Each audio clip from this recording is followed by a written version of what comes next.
Hello and अस्सलाम वालेकुम everyone. मैं हूं जाहिदुर रहमान और आप देख रहे हैं अपना यूट्यूब चैनल।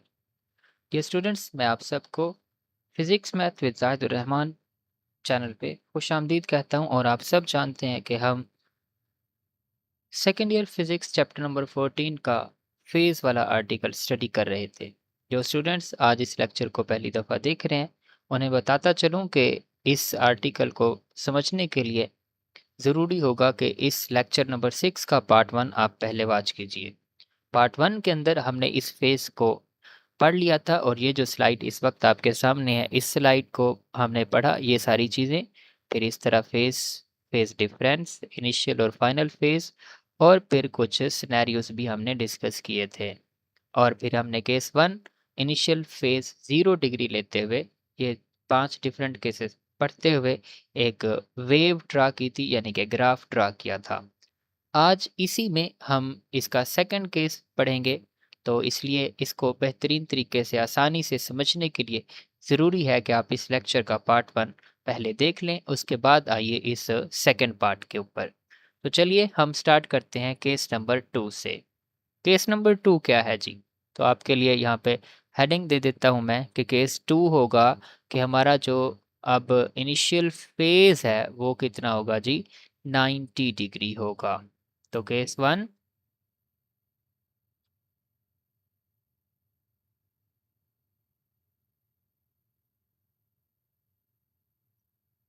केस 1 मैं हेडिंग दे देता हूँ, बल्कि ये केस 1 नहीं, केस 2 होगा। और केस 2 में हम इनिशियल फेज़ थीटा कितना लेंगे जी? पाई बाय 2, यानी कि 90 डिग्री या पाई बाय 2 रेडियन लेंगे। क्या मतलब? हमारा पार्टिकल जो सिंपल हार्मोनिक ऑसिलेशन कर रहा था, उस पार्टिकल का बल्कि उस प्रोजेक्शन का जो पार्टिकल था, अब उसे हम यहाँ पे एक्स एक्सिस से नहीं बल्कि पॉजिटिव वाई एक्सिस पे वो ऑलरेडी पहुँच चुका है। तो इसलिए उसका जो इनिशियल फेज़ होगा थीटा, वो हम कितना लेंगे? 90 डिग्री। और अब यहाँ से ये हमारा पॉइंट लेट्स सपोज P1 होगा। यहाँ से वो आगे जब ट्रैवल करेगा तो उसके लिए हम डिफरेंट केसेस अब स्टडी करने वाले हैं। अभी पार्ट 1 में, इस केस 1 के पहले हिस्से में, तो हम ये देखेंगे कि इनिशियली अभी इन द बिगिनिंग जब हमारे पास अब फेज़ का जो चेंज है वो कितना है जी? 0 रेडियन या 0 डिग्री है, यानी कि पार्टिकल अभी इसी पॉइंट P1 पर ही मौजूद है। तो डिफरेंस ऑफ फेज़ 0 होगा। और अभी हमारा ऑब्जर्वेशन का टाइम स्टार्ट होना है, तो t हमने क्या ले लेना है? 0। तो बच्चों, अब इस पार्टिकल का प्रोजेक्शन कहाँ बन रहा होगा? इस मीन पोजीशन O के ऊपर ही बन रहा होगा। तो यानी कि उसका जो मीन पोजीशन से डिस्प्लेसमेंट होगा वो इस वक्त सर्कल के रेडियस यानी कि एक्स नॉट के इक्वल होना चाहिए। लेकिन आइए देखते हैं क्या वो इक्वेशन जो थी हमारी कि x is equal to x not cos of theta plus phi, क्या वो भी ये आंसर देती है? तो हम यहाँ पे वैल्यूज पुट करते हैं। X equals x not cause of theta कितना है? थीटा है अभी पाई बाय 2, यानी कि 90 डिग्री। तो मैं अभी पाई बाय 2 लिख देता हूँ, प्लस फेज डिफरेंस पाई जो है वो 0 ही होगा। तो आइए एक्स इक्वल टू क्या आ जाएगा? X not cause of pi by 2। तो ये x बन जाएगा एक्स नॉट कॉस 90 डिग्री, और ये कॉस 90 या कॉस पाई बाय 2, चलो मैं एक दफ़ा 90 डिग्री लिख देता हूँ। तो x बन जाएगा एक्स नॉट कॉस 90 होता है 0। तो इस तरह x आपके पास क्या आ जाएगा? 0 आ जाएगा। तो आप देख रहे हैं कि पार्टिकल खुद जो है वो इस वक्त पॉइंट P1 पर मौजूद है। उस पार्टिकल का डिस्टेंस मेन पोजीशन यानी कि ओरिजिन से एक्स नॉट है मैक्सिमम, लेकिन इस वक्त इसका जो इमेज बन रहा होगा वो मेन पोजीशन पे ही बन रहा होगा, यहाँ पे बन रहा होगा। तो हम सिंपल हार्मोनिक मोशन में इस पार्टिकल का डिस्टेंस नहीं बल्कि उसके प्रोजेक्शन का डिस्टेंस लेते हैं, क्योंकि इसका प्रोजेक्शन ही वाइब्रेटरी मोशन या सिंपल हार्मोनिक मोशन कर रहा होता है। पार्टिकल खुद तो सर्कुलर मोशन परफॉर्म करता है। तो इसलिए हम इस केस 1 में ये जाने कि प्रोजेक्शन का इस फर्स्ट केस में मीन पोजीशन से डिस्प्लेसमेंट 0 होगा। तो इसलिए ग्राफ में अगर ये जो टाइम और डिस्प्लेसमेंट के दरमियान ग्राफ था, ये डिस्प्लेसमेंट यहाँ मीन पोजीशन पे यहाँ पे डिस्प्लेसमेंट 0 होगा, ऊपर चलते हैं तो डिस्प्लेसमेंट पॉजिटिव, और इससे अपोजिट डायरेक्शन में नीचे डिस्प्लेसमेंट क्या आता है, नेगेटिव में। तो अभी इनिशियल केस में हमारे पास डिस्प्लेसमेंट क्या आ गया है जी, 0 आ गया है। तो इसके लिए हमारा जो पॉइंट होगा वो कहाँ पे होगा, इसी मेन पोजीशन के ऊपर लग जाएगा। जी तो बच्चों अब हम बढ़ते हैं अपने सेकंड केस की तरफ, और सेकंड केस क्या होगा, इस केस 2 का सेकंड जो सिनेरियो बनता है वो ये होगा कि पार्टिकल अब इस पॉइंट P1 से आगे चला जाएगा, और कहाँ आ जाएगा, पार्टिकल पॉइंट P पे आ जाएगा, और यह यहाँ से यहाँ तक आते हुए टाइम कितना लेगा, T/4 लेगा। और अभी इनिशियल फेज ये यहाँ से यहाँ तक थीटा था जिसे हमने 90 डिग्री बोला, और फिर फर्दर यहाँ से आगे ये फाई होगा। तो अब आपको नज़र आ रहा है कि फाई भी कितना ही होगा, वो भी 90 डिग्री ही होगा। तो अब आप कह सकते हो कि अब हमारे पास सेकंड केस में जो फाई बनेगा वो 90 डिग्री या फिर क्या होगा, पाई/2 होगा। और अब टाइम कितना गुजर जाएगा, जब हम P1 से P तक पहुँचेंगे तो टाइम गुजर जाएगा T/4। जी तो बच्चों डिस्प्लेसमेंट को कैलकुलेट करने के लिए इक्वेशन यूज़ करते हैं, x equals x not cos of, वो होता है थीटा प्लस फाई। तो आइए वैल्यूज पुट करेंगे, x बन जाएगा x not cos of theta, कितना आया है जी, थीटा अब हर केस में हमने पाई/2 लेना है, प्लस अब फाई भी हमारे पास इस बार क्या है, वो भी पाई/2 है। तो इस तरह हमारे पास x आ जाएगा एक्स नॉट कॉज ऑफ पाई/2 प्लस पाई/2 करेंगे तो ये पाई बन जाएगा। तो इस तरह x बन जाएगा एक्स नॉट कॉज पाई होता है -1, so we have x equal to negative x not. तो ये चीज़ हमें ग्राफ में भी मिल रही है कि अब फर्दर हमारा पॉइंट कहाँ बनेगा, यहाँ बनेगा नेगेटिव मैक्सिमम पीक के ऊपर। अब थर्ड केस लेते हैं, क्योंकि T/4 के बाद हम यहाँ आ चुके हैं। अब केस 3 लेते हैं, इसका थर्ड केस क्या बनता है जी। अब केस 3 के लिए आपको बताना है कि फाई की वैल्यू क्या हो जाएगी और इस वक्त टाइम कितना हो जाएगा। तो आप इस पॉइंट P1 से चले और आगे बढ़े, और अब इस पॉइंट पे नहीं रुके बल्कि इससे भी आगे गुजरे, और अब आपका पॉइंट P यहाँ पे है। तो इस दौरान एंगल कितना कवर हो चुका होगा, एंगल फाई कितना होगा, फाई आपके पास जी, यहाँ आप देख सकते हैं स्ट्रेट लाइन एंगल बनेगा जिसे हम पाई रेडियंस बोल लेते हैं। और एंगल कितना, टाइम कितना होगा, टाइम अब हमारे पास T/4 इस P1 से यहाँ तक आते हुए लगेगा, और यहाँ इस पॉइंट से फिर P की तरफ आते हुए फिर T/4 लगेगा, यानी कि टाइम बन जाएगा T/4 प्लस T/4 जो कि T/2 बन जाएगा। तो इस तरह अब आप डिस्प्लेसमेंट कैलकुलेट करें तो वो बन जाएगा x equal to x not cos of वही थीटा प्लस फाई। तो अब वैल्यूज पुट करेंगे तो x बन जाएगा x not cos of theta, कितना है, थीटा को पाई/2 ही पुट करना है, और प्लस फाई अब कितना है, वो बन जाता है टोटल फाई यानी कि 180। तो इस तरह x आपके पास आ जाएगा एक्स नॉट कॉज ऑफ, ये बन जाएगा पाई/2 प्लस पाई/2, तो ये 3 पाई बाय क्या हो जाएगा 2, यानी कि x बन जाएगा x not cos of 270 degree, 270 degree. और cos 270 क्या होता है, 0 होता है। तो इस तरह x बन जाएगा x नॉट इंटू 0, तो आपको x मिल जाएगा किसके इक्वल, 0 के इक्वल, यानी कि अब हमारा पॉइंट कहाँ पे आएगा, इस मेन पोजीशन पे आएगा। इसी तरह अगर आप इसको फर्दर अगले केस के लिए कंसीडर करें तो अब आपका पार्टिकल इस पॉइंट P1 से मूव करता हुआ कहाँ पे आ चुका होगा, इस तरफ आ गया होगा, और बल्कि जी यहाँ पे अब हमारा ये होगा पॉइंट P। तो आपके लिए जो फाई बनेगा, आपकी बार फाई बन जाएगा इस फोर्थ केस के लिए, क्या फाई बनेगा, चेंज ऑफ फेज जो होगा वो यहाँ से यहाँ तक पाई/2, फिर यहाँ तक एक और पाई/2, और फिर यहाँ तक एक और पाई/2, यानी कि 3 पाई/2 हो जाएगा। और अब आपके पास टाइम क्या बन जाएगा, टाइम भी इसी तरह यहाँ से यहाँ तक आते हुए T/4, यहाँ तक आते हुए 2T/4, और यहाँ तक आते हुए 3T/4 हो जाएगा, 3T/4। तो आप x कैलकुलेट करना चाहते हैं तो x बन जाएगा x not into cos of phi theta, theta कितना है इस बार π/2 है, प्लस फाई लेंगे तो फाई कितना है, फाई है 3π/2। तो इस तरह ये x बन जाएगा x नॉट कॉस ऑफ, इसे आप कैलकुलेट करेंगे तो ये 3π/2 ये बन जाएगा 2π, और cos ऑफ 2π ये बन जाता है x नॉट cos ऑफ 2π से मुराद 360 डिग्री होता है, तो ये बन जाएगा x equals x not into 1। So we are having x equal to x not again. Graph में अगर इस पॉइंट को देखेंगे तो ये पॉइंट यहाँ पे बनेगा।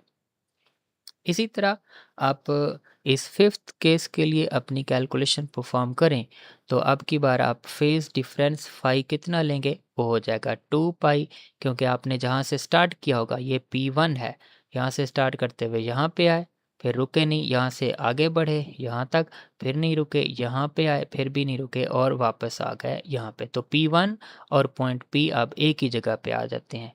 तो आपका टोटल एंगल जो आपने कवर किया वो फेज़ डिफरेंस जो हो जाएगा वो 2π हो जाएगा, और अब की बार जो टाइम होगा वो टाइम पीरियड के इक्वल हो जाएगा। तो अब x किसके इक्वल बनेगा, x not cos of, equation लिखेंगे पहले थीटा प्लस फाई होती है, तो x बन जाएगा x not cos of, theta की जगह पे π/2 प्लस फाई की जगह पे हम क्या लिखेंगे 2π लिखेंगे। तो इस तरह x हमारे पास क्या बन जाएगा, x equals x not cos of, ये बन जाएगा 360 और 90 ऐड करते हैं तो 450, तो इसको मैंने डायरेक्ट डिग्री में लिख दिया। तो अब इस तरह से x बन जाएगा x नॉट, ये cos 450 फिर से 0 होता है तो हमें x मिल जाएगा 0 के इक्वल। सो ग्राफ में अगर इस पोजीशन को आप रिप्रेजेंट करना चाहें तो आपको पॉइंट यहाँ पे मिलेगा। इन सारे पॉइंट्स को मिलाते हैं आपको फिर से इस तरह की एक वेव फॉर्म मिलेगी जो कि फिर से क्या है, एक साइन वेव है। तो ये ग्राफ हमें क्या बता रहा है कि पार्टिकल जो है या वो जो सिंपल हार्मोनिक ऑसिलेटर यानी कि जो प्रोजेक्शन है वो कब कब मेन पोजीशन से गुजर रहा होगा और कब कब वो एक्सट्रीम पोजीशन पे होगा। जब आप एंगल कितना लेते हैं, फेज़ डिफरेंस कितना कितना लेते हैं, आप इनिशियल फेज़ डिफरेंस जो है 0 डिग्री ले लेंगे, और फिर जब आप फेज़ डिफरेंस कितना ले लेंगे, π/2 ले लेंगे, तो अपोजिट डायरेक्शन में आप मैक्सिमम पे चले जाएंगे। फिर फेज़ डिफरेंस जब पाई होगा तो फिर आप फिर से मेन पोजीशन पे आ जाएंगे इस थर्ड केस में। फिर इसी तरह अगर आप फेज़ डिफरेंस 3π/2 लेते हैं तो आप कहाँ आ जाएंगे, इस पॉजिटिव पीक यानी कि एक्सट्रीम पोजीशन की तरफ। और फिर से अगर आप फेज़ डिफरेंस 2π लेते हैं तो आपका प्रोजेक्शन कहाँ पे आ जाएगा, मेन पोजीशन पे आ जाएगा। तो इस तरह से एंगल के वेरी होने से उस जो सिंपल हार्मोनिक ऑसिलेटर है उसका इंस्टेंटेनियस डिस्प्लेसमेंट भी क्या होता रहता है, वेरी होता रहता है। तो आइए अब इसका हम केस नंबर 3 स्टडी करते हैं। आगे बढ़ते हैं केस नंबर 3 के लिए। अब केस 3 में क्या होगा कि particle already initial phase cover कर चुका होगा, और वो इनिशियल फेज़ यहाँ पे हम कितना लेंगे, वो इनिशियल फेज़ हम लेंगे 180 डिग्री का। सो केस 3 है हमारे पास, और केस 3 के लिए जो इनिशियल फेज़ यानी कि थीटा होगा वो हम 180 डिग्री या फिर पाई रेडियन लेंगे। आप देख सकते हैं यहाँ पे ये ओरिजिन है, ओरिजिन से इस तरफ पार्टिकल नेगेटिव एक्स एक्सिस की तरफ मौजूद है, तो और ये उसकी पोजीशन P1 है। तो अब उसने स्टार्ट हमेशा पॉजिटिव एक्स एक्सिस से किया होगा, तो ये पॉजिटिव एक्स एक्सिस से इस तरफ आते हुए अब इनिशियल फेज़ थीटा वो कितना है जी, 180 डिग्री है। अब अगर इस केस थर्ड में पहला सिनेरियो लें कि इन द बिगिनिंग हम चेंज ऑफ फेज़ यहाँ से आगे चेंज ऑफ फेज़ फाई 0 लें, और अभी हमारा टाइम ऑफ ऑब्जर्वेशन टी भी क्या होगा, 0 होगा। तो फिर एक्स किसके इक्वल बन जाएगा, एक्स नॉट कॉस ऑफ, आप फार्मूला लिखिए पहले, थीटा प्लस फाई होता है। तो ये क्या बन जाएगा, x equal to x not cos of, theta की जगह पे हम लिख सकते हैं पाई डिग्री, और पाई को रेडियन में ये यानी कि एंगल रेडियन में, प्लस फाई, और फाई अब कितना है, 0 है।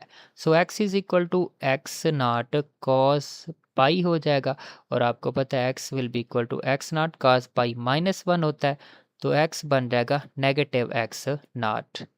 तो अब आप ग्राफ में उसी तरह का ग्राफ है, आप देख सकते हैं। अच्छा, ये ग्राफ आपकी बुक का ही कॉपी पेस्ट किया हुआ है, लेकिन ये थोड़ा-सा इसमें प्रॉब्लम है। नेगेटिव एक्स नॉट यहाँ पे बनना चाहिए, तो ग्राफ यहाँ से स्टार्ट होना चाहिए, इस पॉइंट पे। चलिए, इस थर्ड केस में सेकंड सिनेरियो हमारा क्या होता है? सेकंड सिनेरियो ये होता है कि अब जो फाई यानी कि फ़ेज़ डिफ़रेंस लेना है, अब सेकंड टाइम वो अब आपने पाई/2 लेना है और टाइम अब कितना हो जाएगा t/4 होगा। कैसे? आप इस P1 पोज़ीशन से चलते हुए t टाइम के बाद इस P पॉइंट पे आ गए हैं। तो आपका ये तो था इनिशियल फ़ेज़ यहाँ पे जो कि आप थीटा कह चुके। अब यहाँ से आगे जो फ़ेज़ होगा वो फाई कहलाएगा और वो फाई कितना ही बनेगा 90 डिग्री या पाई/2 होगा। तो आप इस सिनेरियो को भी आप यहाँ से कैलकुलेशन करें तो आप अच्छे से कंप्यूट कर सकते हैं चीज़ें। ज़रा ध्यान से मेरे साथ कीजिएगा। मैं ग्राफ को थोड़ा एडजस्ट कर लेता हूँ कुछ इस तरह से, ताकि हम कैलकुलेशंस ठीक से पूरी कर सकें। जी।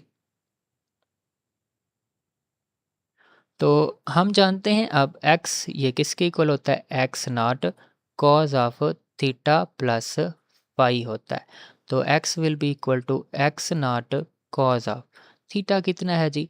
थीटा हमारे पास अब 180 डिग्री या पाई है, इसको हर केस में इतना ही लेना है और फाई फेज़ डिफरेंस जिसे हम पाई/2 बोलेंगे। तो इस तरह x हमारे पास आ जाएगा x नॉट कॉस ऑफ, अगर आप वैल्यूज़ को डिग्री में लिखना चाहें तो 180 प्लस ये हो जाएगा 90 डिग्री। सो इस तरह अगर हम नीचे लिखें तो x will be equal to x not cos of ये 180 प्लस 90 270 डिग्री हो जाएगा। तो आपको पता है कॉस 270 ज़ीरो होता है, तो x इक्वल हो जाएगा x नॉट इंटू ज़ीरो, यानी कि x will become as zero. तो ग्राफ आपके सामने मौजूद है। अब मैं ग्राफ को यहाँ पे एडजस्ट कर देता हूँ और आपके सामने ये पॉइंट भी ग्राफ के ऊपर इंडिकेट कर देते हैं। तो ये इस तरह ग्राफ हमारे सामने आ गया और ये उसका पॉइंट जो इस सेकंड सिनेरियो का पॉइंट बनता है वो कहाँ पे बनेगा? फर्स्ट में नेगेटिव एक्स नॉट था तो यहाँ पे पॉइंट था, दोबारा ड्रा कर देता हूँ और अब ज़ीरो आया है तो ये यहाँ पे पॉइंट होगा। थर्ड केस के लिए हम क्या करते हैं, कैलकुलेशंस अगर करें तो अब हमारे पास थीटा सॉरी फेज़ डिफरेंस अब फाई कितना होना चाहिए? फेज़ डिफरेंस देखिए जी, पार्टिकल ने स्टार्ट कहाँ से करना है? इसी पॉइंट P1 से स्टार्ट करना है। तो अब वो कहाँ इस जगह पे रुका नहीं बल्कि यहाँ से भी आगे आ गया और ये है हमारा पॉइंट P। तो इनिशियल फ़ेज़ तो कितना था? इनिशियल फ़ेज़ था थीटा यानी कि 180 डिग्री। अब यहाँ से आगे फिर से वो एक और यानी कि फ़ेज़ डिफरेंस फ़ाई कैलकुलेट कर ट्रैवल कर चुका है। तो यहाँ पे फ़ेज़ डिफरेंस भी आपको फ़ाई भी क्लियरली पाई नज़र आ रहा है और अब टाइम कितना हो चुका होगा? टाइम हमारे पास अब t/2 हो जाएगा। तो डिस्प्लेसमेंट देखिए तो x इक्वल होता है x not cos of theta plus phi. तो x will be equal to x not cos of theta भी कितना है? पाई है और फाई भी कितना है? पाई ही है।